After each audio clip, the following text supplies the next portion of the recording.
شوہر کا انتقال ہو جائے اور اس شوہر کی کوئی اولاد نہ ہو تو بیوی کو چوتھائی حصہ ملتا ہے شوہر کی جائیداد سے 25%، اور اگر اس کی کوئی اولاد ہو تو 8واں حصہ ہے اس کا ہے، یعنی 12.5%۔ 1 کروڑ کی جائیداد ہے تو 12.5 لاکھ روپے بہو کو دینے پڑیں گے۔ اب یہ آیتیں کسی کو پتہ نہیں ہوتی، بس بہو کی شکل اچھی نہیں لگ رہی تو میں کیسے اس کو 25 لاکھ روپے دے دوں، اس نے تو مجھے کبھی چائے تک نہیں پلائی۔ بھائی یہاں پہ یہ نہیں لکھا ہوا کہ ساس کو چائے پلائے گی تو 25 لاکھ دینا ہے ورنہ نہیں دینا، یہاں پر لکھا ہوا ہے شوہر کی اولاد ہے تو 12.5 لاکھ روپے دو، اور اولاد نہیں ہے تو 25 لاکھ روپے دو، چاہے بہو نے خدمت کی ہو یا نہ کی ہو، جب تک وہ زوجیت میں ہے اس کا وراثت میں یہ حصہ بنتا ہے۔ دنیا کی کوئی طاقت بہو کو یا بیوی کو اس کے حصے سے محروم نہیں کر سکتی ہے۔ جو ان فیصلوں میں اپنی عقل دوڑاتا ہے وہ اللہ کے فیصلوں کے مقابلے میں اپنی ایک عدالت قائم کیے ہوئے ہے، اور یہ دنیا میں بھی ذلت اس کا مقدر بنے گی اور آخرت میں بھی یہ ذلیل ہوگا۔ مرنے سے پہلے جتنی وراثتیں دبائی ہوئی ہیں خدا را بہنوں کی بہنوں کو دے دیں،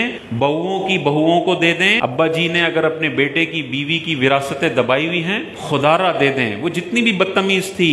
وہ آخرت میں اس کا حساب دے گی۔ لیکن آپ پر جو اللہ نے لازم کیا ہے، جس بندے کی کسٹڈی میں جائیداد ہے اس کو قرآن کے مطابق اس جائیداد کو ڈسٹریبیوٹ کرنا ہے۔ ایک لمحے ایک دن کی بھی دیری کرے گا پل پل یہ بندہ گناہگار ہوگا۔ اگر شوہر نے طلاق رجعی دی ہے، یعنی طلاق کے لفظ سے طلاق دی ہے اور 3 سے کم 2 طلاقیں دی ہیں یا 1 طلاق دی ہے، تو عدت کے دوران اگر شوہر کا انتقال ہو جاتا ہے تب بھی جائیداد سے بیگم کو حصہ ملے گا۔ تو بیگم کی جیسے عدت ہے 3 حیض، شوہر نے طلاق دے دی، ابھی 2 حیض ہوئے تھے کہ شوہر کا انتقال ہو گیا، تو اب سسر صاحب یہ نہیں کہہ سکتے کہ اس کو تو طلاق دے دی تھی 2 مہینے پہلے۔ جب تک وہ عورت عدت میں ہے اس کا حصہ اس کے شوہر کی جائیداد میں باقی رہے گا۔ یہاں تک بیوی کا حق ہے کہ تم طلاق بھی دے دو، عدت کے دوران وہ ایک طرح سے تمہاری بیوی ہی شمار ہوتی ہے۔ اگر تم نے 3 طلاقوں سے کم طلاقیں دی ہیں تو بیوی کو حصہ دوران عدت بھی دینا پڑے گا، لیکن 3 طلاقیں دے دی ہیں خدا نہ خواستہ ایک ساتھ، یہ گناہگار ہوگا، لیکن اب بیوی کو جائیداد سے حصہ نہیں ملے گا۔ اچھا، بعض اوقات اپنی بیوی کو وراثت سے محروم کرنے کے لیے بندے کو بیماری لاحق ہوئی بھی ہوتی ہے اور اس کو لگتا ہے یار 2 مہینے میں مر جاؤں گا، اور وہ جان بوجھ کے اپنی بیوی کو وراثت سے محروم کرنے کے لیے مرنے سے 1 مہینہ پہلے طلاق دے دیتا ہے۔ تو اب یاد رکھیے، اگر اس نے مرض الموت میں، جس